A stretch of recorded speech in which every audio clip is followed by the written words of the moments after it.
ઇન્દોરની અંદર મહાદેવજીનું મંદિર અને દરેકે દરેક જગ્યા ઉપર આવું જ કામ હિન્દુત્વ વિશે કરતા હોય અને દેશની રક્ષા કરતા હોય અને દરેકે દરેક જગ્યા પર સેન્ટ્રલની અંદર આપણી ભાજપ સરકાર, સ્ટેટની અંદર આપણે ભાજપ સરકાર, જિલ્લાની અંદર ભાજપ સરકાર, તાલુકાની અંદર પણ ભાજપ સરકાર અને ગામમાં પણ ભાજપ. તો મિત્રો હવે એક એક્ઝામ્પલ કહું કે આપણું થર્મલ પાવર સ્ટેશન, આ જે બોલી રહ્યો છું એના વિશે હું કહું કે થર્મલ પાવર સ્ટેશનમાં આપણે ઉર્જા ઉત્પન્ન કરીએ છીએ.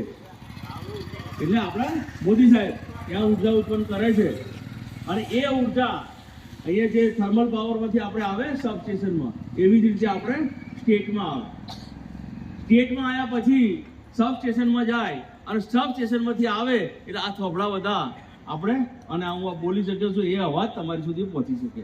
તો મિત્રો, સેન્ટ્રલમાં આપણી સરકાર, સ્ટેટમાં આપણી સરકાર, જિલ્લામાં આપણી સરકાર, તાલુકામાં આપણી સરકાર, ગ્રામ પંચાયતમાં આપણી સરકાર.